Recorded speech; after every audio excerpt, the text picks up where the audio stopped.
Daftar oknum polisi peras penonton DWP 2024, 3 dipecat dan 6 lainnya demosi. Mabes Polri telah menggelar sidang etik terhadap 9 anggota polisi yang terlibat pemerasan penonton Jakarta Warehouse Project atau DWP 2024. Sebanyak 3 polisi terkena pemberhentian tidak hormat atau PTDH.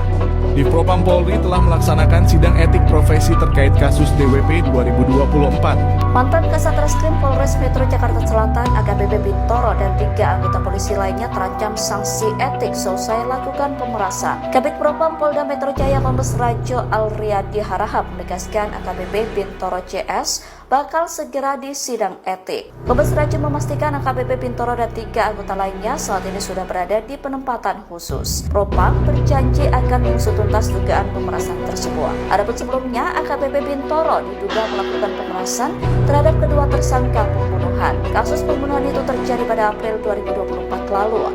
Saat itu AKBP Bintoro menjabat sebagai Kasat Reskrim Polres Metro Jakarta Selatan. Ia menetapkan 2 tersangka pembunuhan terhadap seorang remaja. Ketika tadi dikatakan polisi menjadi alat negara, alat penguasa, katakan alat presiden. Nah, makanya kalau begitu ya kita lihat yang diminta mundur apa ya? Polrinya minta mundur. Bahwa polisi ini tugasnya melindungi masyarakat, ini sektornya apa? Ketika yang udah dianggap sebagai extraordinary, ya sudah cukup. Ya kan, polisi tangkap polisi, polisi tembak polisi, segala macam. Nah, hingga menimbulkan keresahan publik. Kenapa hari ini?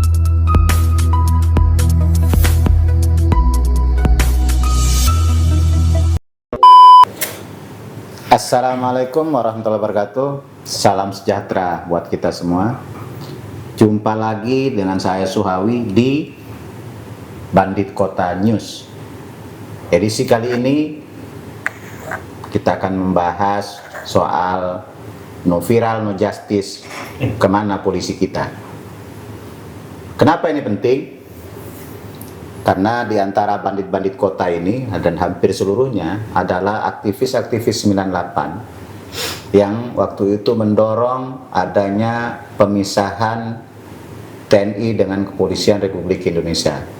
Karena di fungsi ABRI pada waktu itu, di fungsi ABRI ini adalah Angkatan Bersenjata Republik Indonesia, di mana TNI dan Polri menjadi satu payung di bawah Panglima ABRI. Tapi ternyata sesudah sekian tahun reformasi dan polisi dipisahkan dari TNI, tentara makin profesional, tapi sepertinya di kepolisian tidak demikian. Baru-baru ini ada kasus polisi peras korban ya di Jakarta. Beberapa waktu yang lalu di Banten ada warga melapor ke polisi sampai terjadi penembakan dan sebagainya, tidak terlayani dengan baik. Beberapa waktu sebelumnya di Sumatera Barat kalau tidak salah ada polisi tembak polisi. Di kasus yang lain ada Firly Bahuri, mantan ketua KPK yang sampai dengan saat ini tidak jelas statusnya, tersangkakah ataukah sudah diampuni atau tidak bersalah atau bagaimana. Dan masih banyak masalah-masalah yang lain. Kita akan kupas tuntas bersama bandit-bandit kota kita. Ada Bung Jim Lomen, Malam. ada Bung Diko Nugraha, ada Bung Dedi Jaya, Malam. ada Bung Aderi Sitompul. Malam. Kita mulai dari Bung Aderi. Apa ini yang terjadi dengan polisi kita ini? Kenapa sepertinya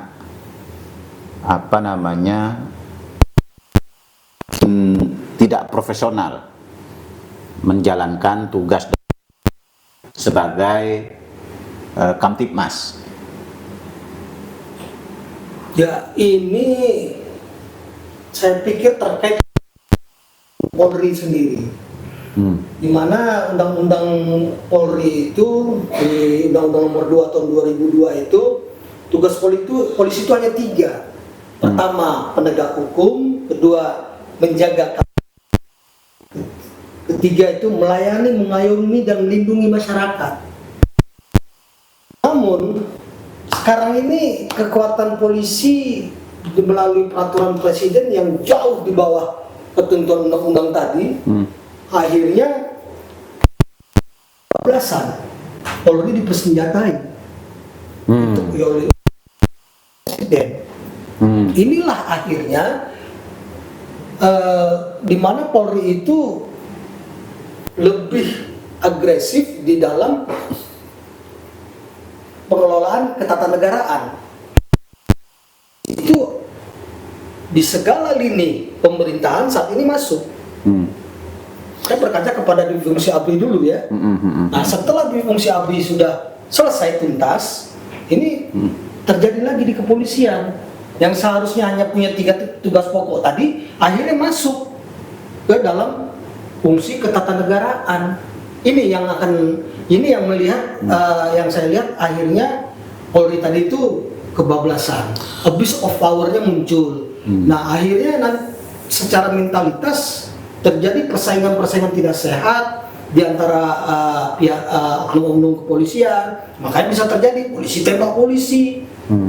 Baik itu kita berkaca kasus Ferdy Sambo, kasus yang di Padang baru-baru ini Sumatera Barat, yang Kasat Reskrim ditembak mati oleh Kabak Ops, belum lagi yang di Kalimantan sana yang mana Kapolresnya mukulin bawahannya, kemudian kejadian lagi di Jawa Tengah, polisi Senae yang mengeluarkan tembakan yang kena korban pelajar, dan ini selalu dibungkus dan ditutupi pembelaan kepada diri polisi terlebih dahulu.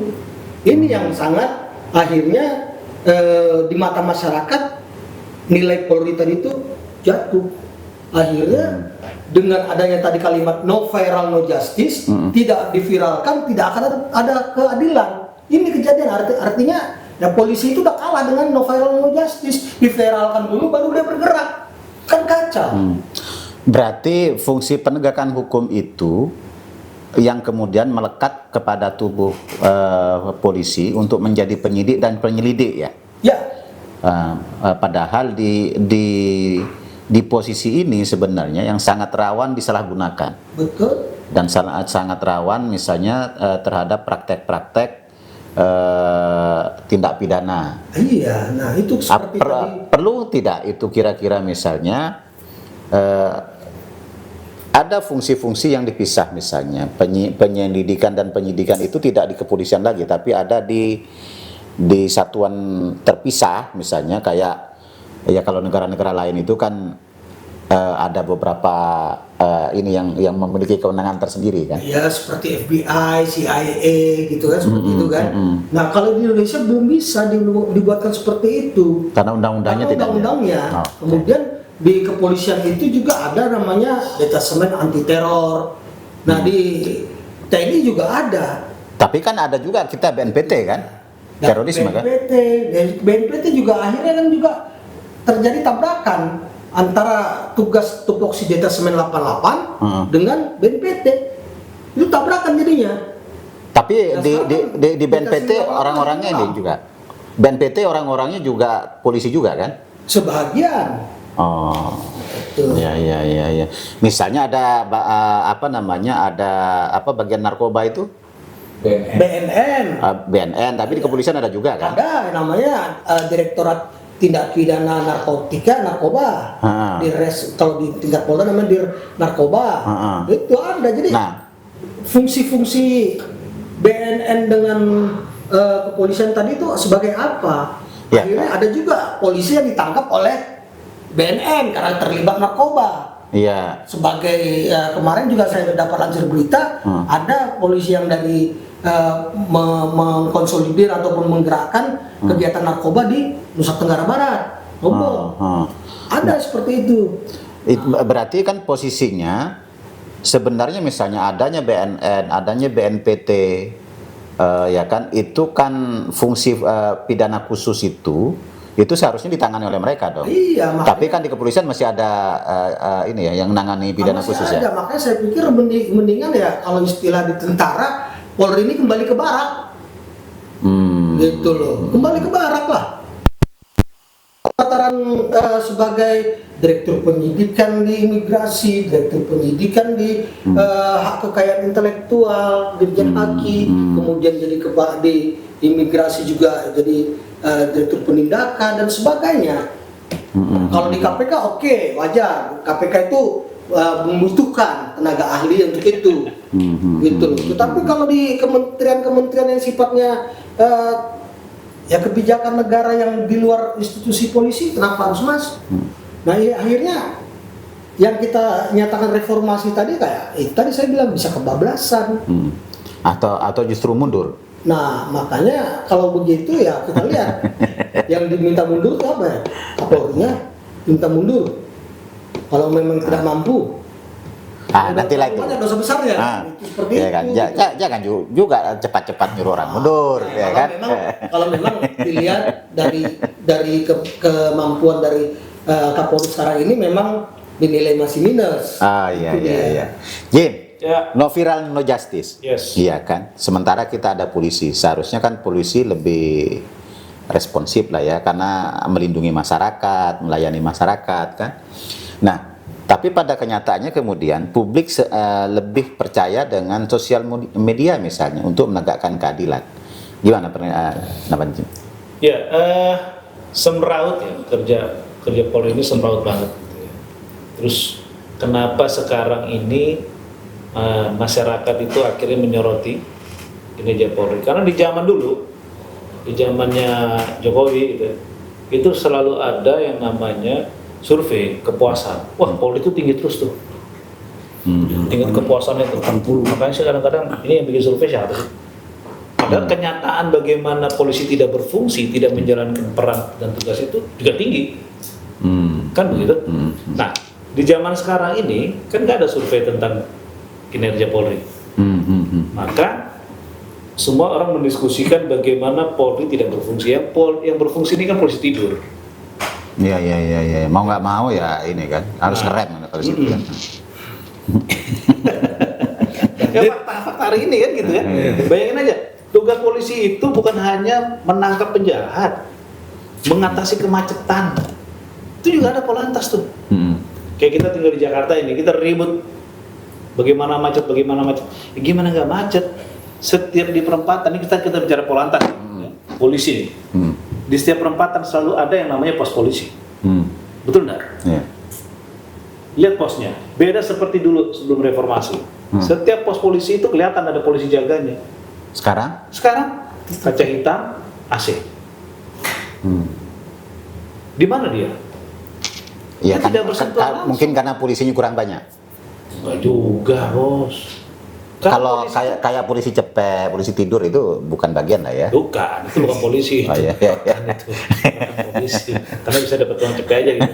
Nah, seperti itu saja. Buat saya cara berpikir polisi dari tinjauan Polantas ya, mereka menjaga jarak terhadap masyarakat. Seharusnya kan pos poli itu kelihatan oleh masyarakat. Ada polisi di situ yang bisa ngatur lalu lintas, menjalankan. Orang kan kita sudah tahu nih peraturan bagaimana polisi harus melakukan proses tilang itu kita udah tahu tuh. Mereka melanggar juga kok. Begitu ada masyarakat sadar bagaimana cara proses penilangan kabur tuh polisi. Ya yang saya khawatirkan dalam kinerja polisi sekarang ini adalah negara bisa gagal. Kegagalan negara itu kan karena ketertiban umumnya nggak bisa dijaga. Dan ini tanggung jawab siapa? Polisi. Secara institusi. Iya dong. Secara ini Apa tuh? hierarki. Ya, kalau situasi seperti ini, kita kan dulu pernah menuntut reformasi nih ya, termasuk ABRI dipisah. Kita ingin dipisah itu kenapa sih? Supaya watak polisi itu tidak seperti Tentara. TNI. Kalau TNI kan perang, maka sifatnya kan langsung. Kalau polisi itu kan persuasif, sipil. Ya. Nah, kita kan berharap itu tuh. Dibekali HAM dan lain sebagainya lah kan. Tapi kan kenyataannya lebih parah. Ketika tadi yang dikatakan polisi menjadi alat negara, alat penguasa, katakan alat presiden. Ada kebutuhan politik yang tinggi kan di situ. Maka infrastruktur apa yang dipakai? Nah, kita contoh rejim yang lalu. Kenapa ini sangat parah di rejim yang lalu? Rejim yang lalu ini bukan ketua umum partai. Dia butuh pasukan tertib juga. Pakai siapa dia? Ya pakai polisi. Maka kejadiannya apa yang terjadi? Polisi tidak bersahabat dengan polisi. Bayangin, polisi tidak bersahabat sama polisi. Iya, iya. Berarti antara polisi baik sama polisi buruk benar-benar terbuka. Itu kan tidak diinginkan oleh reformasi. Kita pengen semua polisi baik. Nah, kalau itu yang terjadi, maka hubungan polisi dengan masyarakat ya pasti tidak baik. Iya, iya. Kalau sesama mereka saja tidak menghormati korpsnya loh. Ini berbahaya sekali ya. Ini gimana? Kompolnas gimana, Jim? Masa ini? Ini juga Kompolnas nih. Kan ada pengawasan dari Kompolnas kan? Nah, fungsi Kompolnas itu apa sih sebenarnya? Kalau fungsi Kompolnas hari ini kan menyelamatkan setiap oknum polisi ketika terbukti melanggar ketentuan, melanggar hukum. Selalu itu didepankan, meninjau posisi dari seorang polisi. Kan slogan yang lalu kan bersama, kan itu kan, Jim? Ya bersama mereka, Ya. bukan bersama kita nggak berjuang coklat nih, ya kan? Betul nggak? Lalu ada partai juga kan yang akhirnya menyoroti soal polisi ini dibuat jadi partai coklat segala macam. Ya mungkin nanti teman-teman yang bisa jelaskan itulah. Gitu. Nah yang paling saya khawatir ini adalah ketika tadi polisi mengambil semua ranah kebijakan publik. Saya nggak setuju kalau ada polisi mau menjadi anggota KPK. Saya nggak setuju. Gitu. Loh, pemberantasan korupsi ini juga tugas kepolisian. Pemberantasan korupsi ini adalah tugas kejaksaan. Betul. Lah ngapain polisi jadi anggota KPK? Kalau dengan jabatannya di Polri sana, dia bisa memerangi korupsi. Kan sebenarnya kan lembaga KPK ini kan lembaga ad hoc saja. Mungkin BKO kan? Ya itulah lembaga ad hoc yang dimana sebenarnya dia dibuat untuk shortcut koruptor kan, memberantas korupsi dengan jangka pendek. Ya. Tapi kalau dia sampai sedemikian panjangnya, berarti Polri tidak berubah wajahnya, tidak, kejaksaan juga lambat memberantas korupsi, maka KPK menjadi lembaga mainan politik untuk mengkasuskan orang korupsi. Kira-kira begitu. Ya, ya, ya. Oke. Dad, lo ini dulu juga ikut-ikutan demo, ya kan? Otaknya berarti. Iya kan? Jadi sebenarnya apa yang diharapkan, ya kan, oleh masyarakat, oleh publik lah kita ini? Iya. Oke, yang pertama memang begitu reformasi kan kita shock. Kita kan ngasih cek kosong.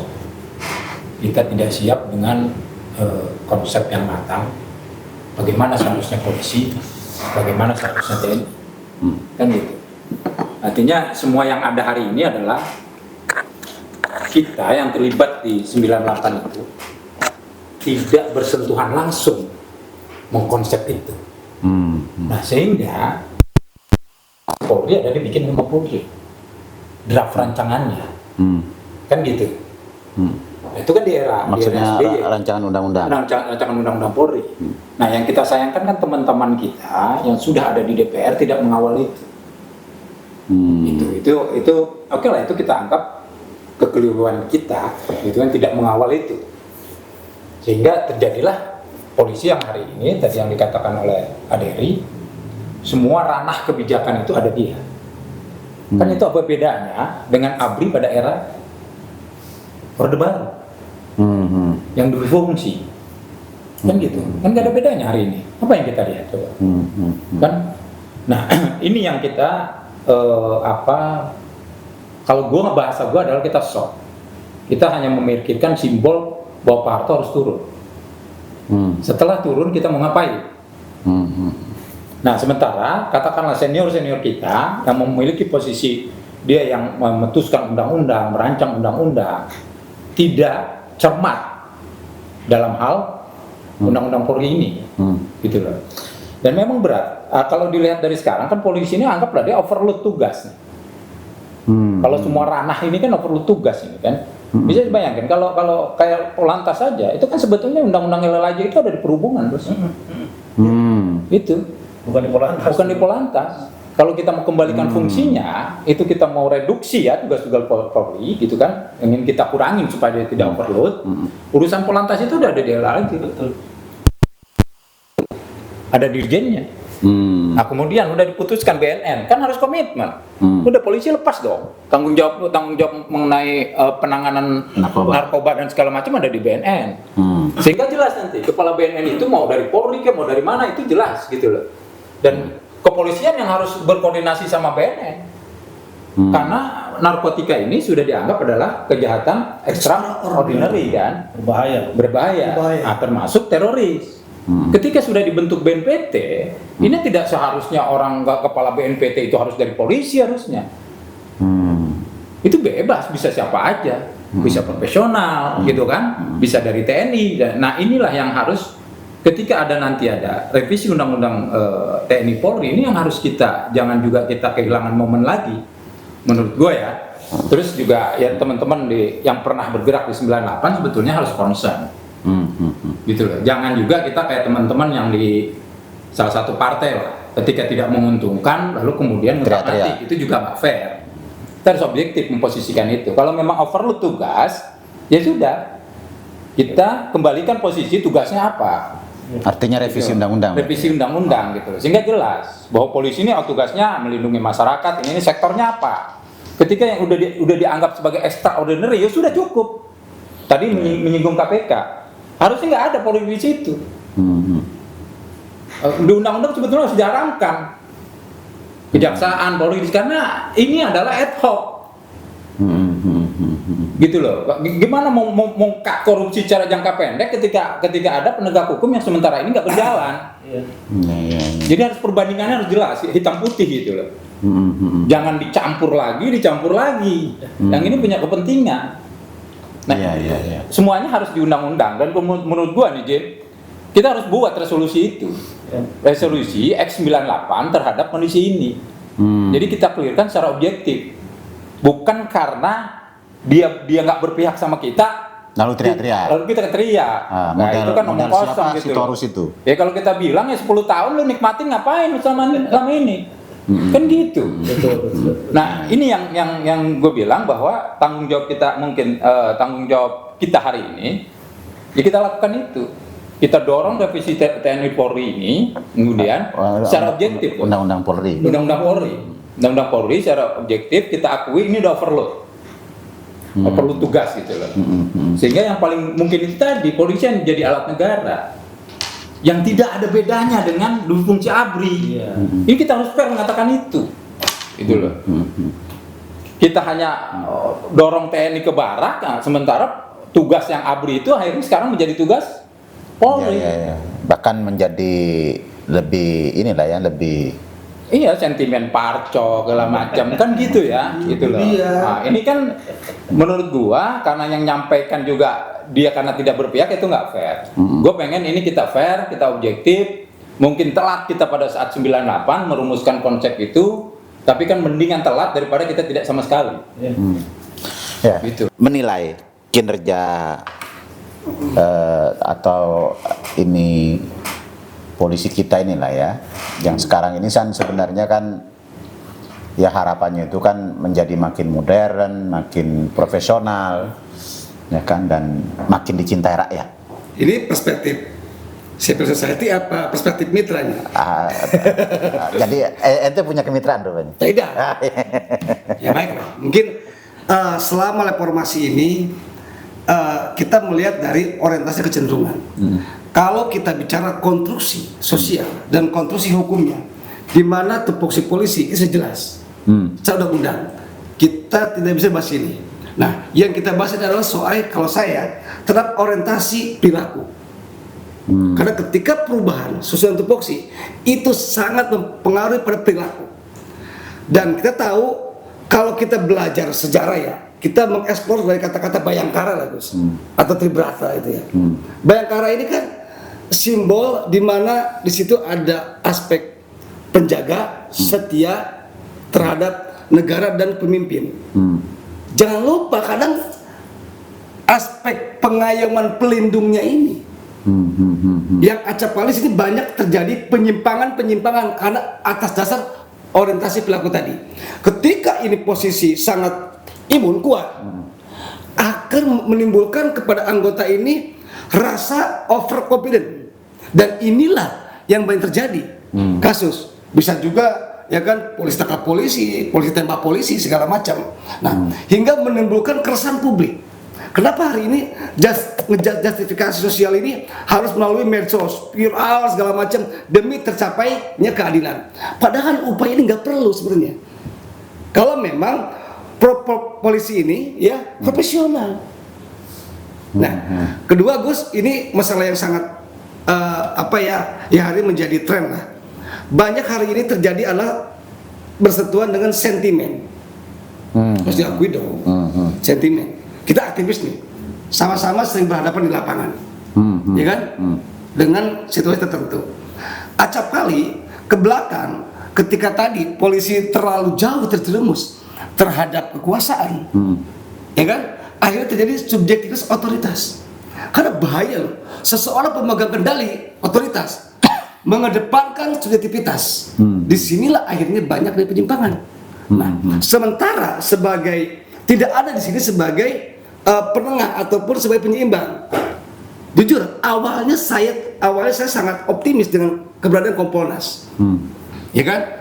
Ketika Kompolnas direkrut dari polisi juga, akhirnya kan keseimbangan monitoring, keseimbangan evaluasi tidak ada. Dan akhirnya hari ini polisi oknum banyak digunakan lah oleh kepentingan oknum juga, entah dari partai, entah dari parlemen, entah dari pengusaha. Bagi saya polisi ini korban. Ditambah lagi karena hari situasi panik, banyak merekrut yang disebut cepu lah apalah itu, yang memberikan informasi sesat berpolisi. Kan kasihan. Ini alat negara loh, polisi. Maksudnya cepu itu apa? Cepu, ya kasih informasi jelas itu. Informan. Ini indik-indik. Iya, saya mau demo nih, backup kirim. Ya. Intip. Oh iya, dan yang korbannya ini adalah Jadi penyelenggara loh. beda. Kalau dulu itu aktivis itu pelopor. Ya. Kalau sekarang Pelapor. Ini yang saya anggap merusak tatanan di masyarakat. Bayangkan loh, aktivis sebagai agen social society kan Jadi pelapor. menjadi pelapor, dan karena nggak ada kerjaan dan nggak paham, ya kan, tentang citra Bayangkara, akhirnya menjadi sesat bos. Sesat lah. Siapa yang sesat bos? Bayangkan, sekelas kombes kena prank cepu sampai tingkatan jenderal. Bayangkan kalau jenderal yang begitu besar kapasitas otoritasnya kena prank cepunya, mau jadi apa negara ini? Saya mohonlah agar ini bisa tertata dengan baik sesuai dengan tupoksinya, dan kita menggali betul apa itu Bayangkara. Artinya yang lo sampaikan itu maksudnya profesionalisme Polri ini perlu diperbaiki. Iya. Nah, nggak bisa juga ketika ada orang hari ini dengan subjektivitasnya anggap partai itu ya, tiba-tiba hari ini justifikasi Polri, sedangkan dia bagian dari dosa itu. Iya. Bagian dari pembuat itu. Nggak fair. Kalau mau fair, orang kata kita ini independen di luar, Pak. Kita sebagai masyarakat. Tapi kan begini, polisi jangan begana begini. Undang-undangnya dibikin di zaman ketua umum kami. Gini bro, saya mengapresiasi lah ya kan, setiap Polri punya citra dan gaya beda. Misalkan Pak Tito dengan gaya promoternya, sekarang Pak Sigit dengan gaya presisi. Nah, saya juga apresiasi, tapi jangan lupa terhadap nilai polisi yang jauh lebih baik daripada itu semua. Dari Bayangkara, kita bisa belajar lah gimana seorang raja buruk Jaya Negara dijaga oleh elit Bayangkara untuk menentangkan musuh-musuhnya demi keamanan masyarakat. Intinya bukan soal sayang si raja Janegara ini. Waktu itu pas elit Bayangkara memusnah musuh itu hanya untuk keamanan masyarakat dan negara, bukan membela si Jaya Negara yang merkosa istri orang. Ini sejarah lah ya. Itu Gus. Sampai Belajar baik. lagi. Jim, gimana Jim? Apa tuh? Apa kira-kira yang harus dilakukan? Yang pertama adalah segera melakukan perubahan mental cara berpikir. Melalui? Ya bisa saja melalui pergantian Kapolri. Kan harus ada shock. Gitu. Harus ada shock kepada organisasi itu. Kok urusannya dengan Kapolri? Loh, ini kelakuan polisi ini karena bukan hanya di Jakarta, Pak. Mana pernah mana kita lihat ada perilaku polisi di setiap daerah itu nyaman. Selalu ada aja deh. dari Sabang sampai Merauke. Kalau kejadian poli buruk misalnya cuma di Jawa aja ya bisa kita bicara oknum. Ini kan dari Sabang sampai Merauke. Artinya sudah masif ya. Iya, ini baru saya baca berita ada polisi minta supaya pacarnya aborsi. Akhirnya pendarahan. Overconfident. Kalau kejadian-kejadian sosial ini kan polisi versus sosial nih, masyarakat sipil nih. Terus terjadi, apa yang harus dilakukan? Berarti harus ada pukulan telak kepada tubuh Polri. Bentuk konkretnya apa? Polri ganti. Kapolri ganti. Itu dulu. Gitu kan? Dari pemain aja nanti. Biar penerusnya tahu kalau gua salah, gua juga akan segera diganti. Shock therapy. Ada punishment maksudnya. Iya. Oke. Lalu kedua apa? Kompolnas harus dijabarkan fungsinya. Apakah fungsinya pelindung korupsi, pelindung polisi yang tidak berjalan dengan baik, atau apa nih? Atau jadi mitra yang membangun cara berpikir Polri yang lebih elegan. Lalu yang ketiga, soal struktur. Supaya polisi ini tidak menjadi alat penguasa, bisa nggak dirubah? Maksudnya? Kenapa sih harus ada Kapolri bintang 4? Kenapa nggak ada Kapolda aja? Karena dia di bawah presiden langsung toh. Kan bisa diturunin kan? Kan ini alat ketertiban umum, bukan alat Ya politik. undang-undangnya begitu. Nah itu maksud saya poin ketiganya, kita restrukturisasi nih. Maksudnya di bawah kementerian jadinya. Bisa di bawah kementerian atau di bawah Panglima provinsi aja, Bawa gubernur. di bawah gubernur. Bawa gubernur. Kan ada Satpol PP, Satpol PP kan ngejaga aset pemerintah. pemerintah daerah. Yang nangkap copet siapa? Kalau di Jawa Barat, masa Satpol PP? Ya polisi. Itu kejadian itu orang minta tolong di mana ya, di daerah Indonesia Timur sana, minta tolong ada pencuri di dalam rumah dia, tapi minta tolongnya sama pemadam kebakaran, bukan sama polisi. Itu viral itu. Iya, ini salah satu contoh loh. Jadi kepercayaan Ada- masyarakat ke polisi itu jadi hilang juga kan? Kayak kasus Vina Vina ya. Cirebon. Sampai Mabes yang turun. Ya. Berapa banyak biaya keluar untuk seperti itu? Berapa banyak konsentrasi hancur karena itu? Dan salah tangkap lagi kan ya? Itulah. Tapi kalau bisa diselesaikan di Polda kan enak. Iya. Berikan hak. Ini intervensi kan terlalu jauh ini. Yang terakhir itu karir polisi itu jelas. Tidak ada genggong di dalam Mabes Polri itu. Kok ada geng-gengan ya? Ya pastilah.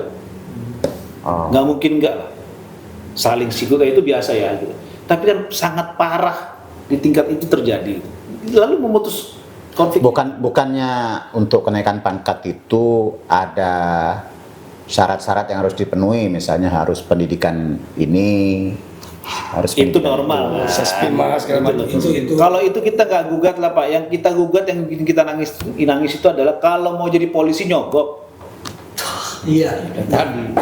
Nipu orang tua sampai berapa 900 juta ya yang di Jawa Timur tuh. Iya. Ya oknum lah itu kan, Ya lagi-lagi oknum. Berani nggak kita mengatakan ini bukan oknum? karena banyak. Ini program. Ini program.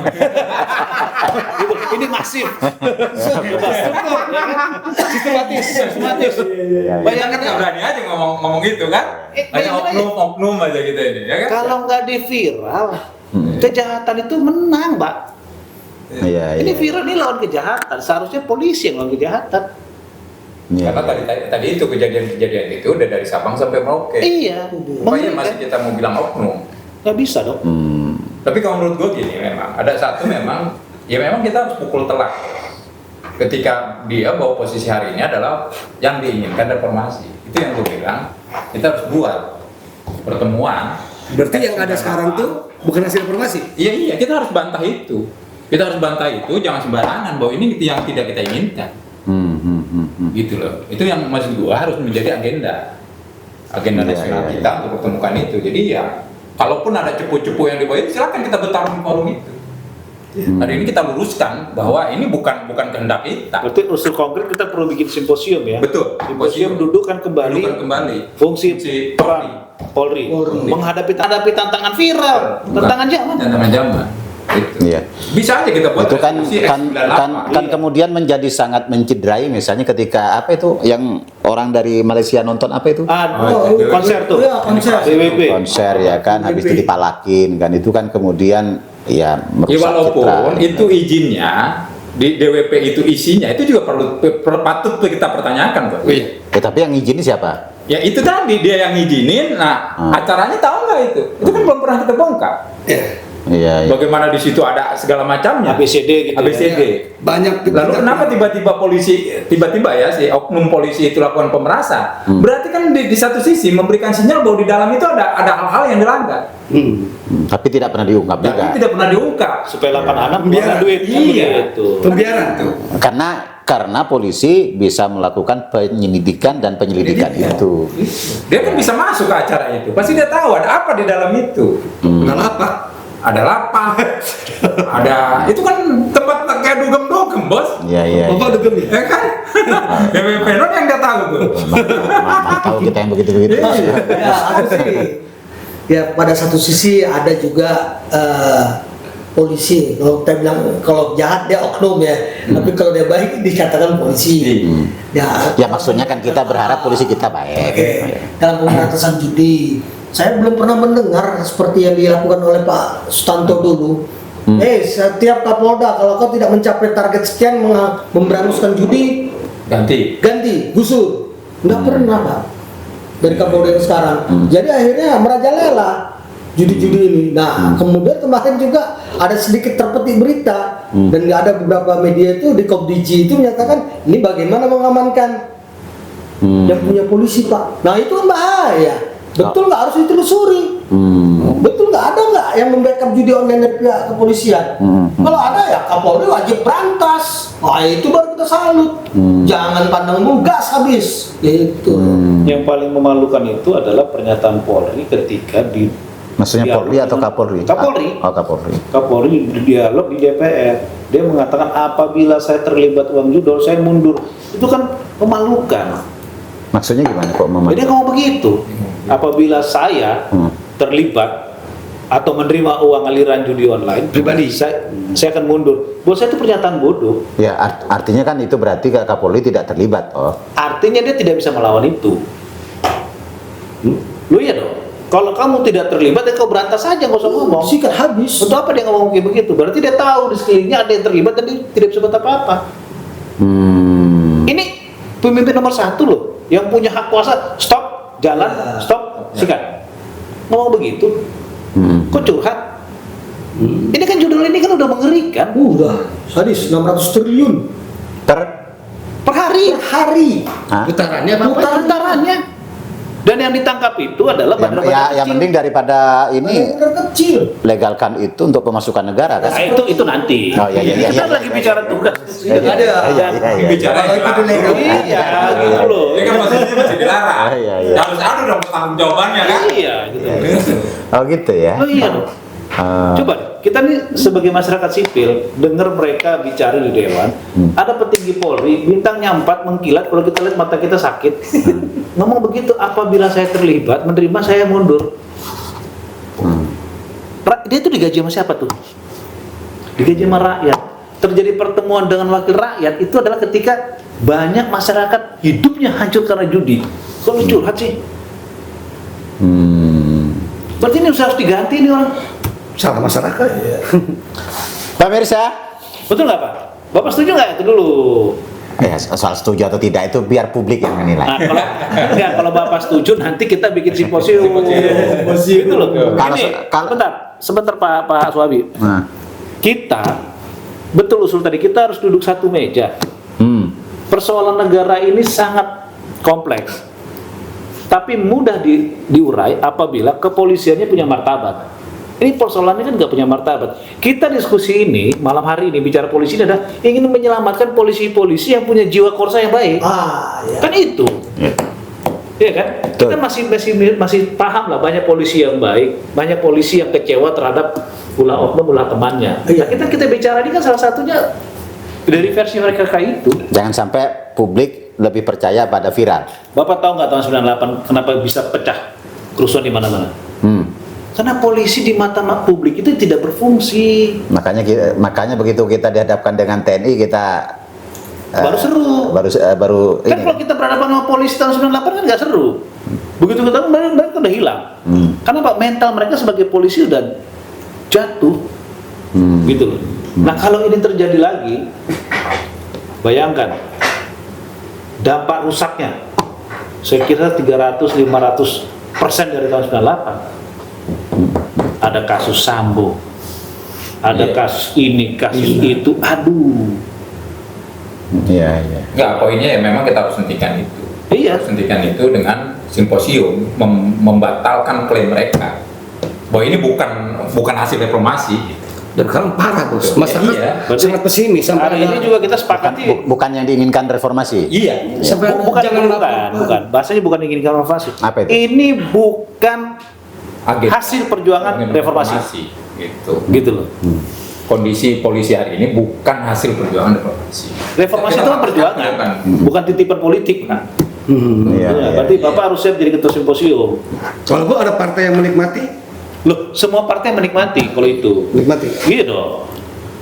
Tapi kalau di bawah ranah kepentingan politik partai tertentu, pasti ada yang dirugikan. Ya. Tapi pada umumnya semua partai menikmati karena ada Oknum. pertarungan, karena Ya. ada pertarungan aja. Oknum calon mungkin. Nggak, dia bukan oknum loh, Pak. Dia sudah pensiun. Oh. Betul kan? Maksudnya gini loh, jangan mempertaruhkan institusi demi situasi kelompok tertentu. Ini maksud saya gini, institusi ini tidak dimanfaatkan kepada oknum itu kan sebenarnya. Tapi karena institusi ini ada di kepentingan penguasa, maka dia digunakan. Ya. Betul kan? Nah, ketika yang digunakan si A ini berbeda dengan kamu teriak itu yang kita nggak mau. Iya. Berarti oknum ini tidak salah. Dia mau jadi bupati, mau jadi gubernur itu nggak salah, karena dia sudah mengikuti mekanismenya, dia pensiun dulu dan segala macam.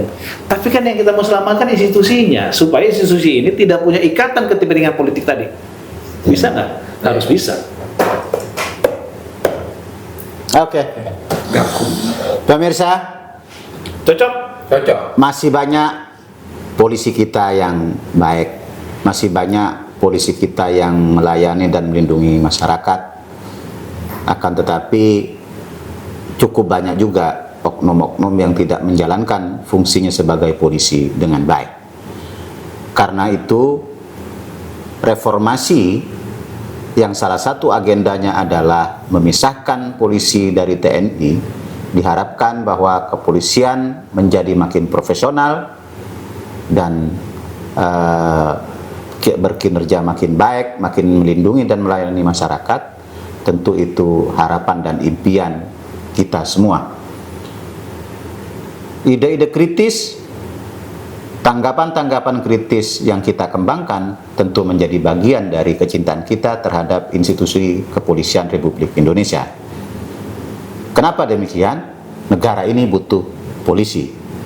Karena hanya dengan polisi yang profesional, yang melindungi bangsa, rakyat, dan negaranya, tentu akan menghantarkan kita semua menuju kejayaannya. Terima kasih, sampai ketemu dengan Bandit Kota News di edisi berikutnya. Assalamualaikum warahmatullahi wabarakatuh. Bayangkara.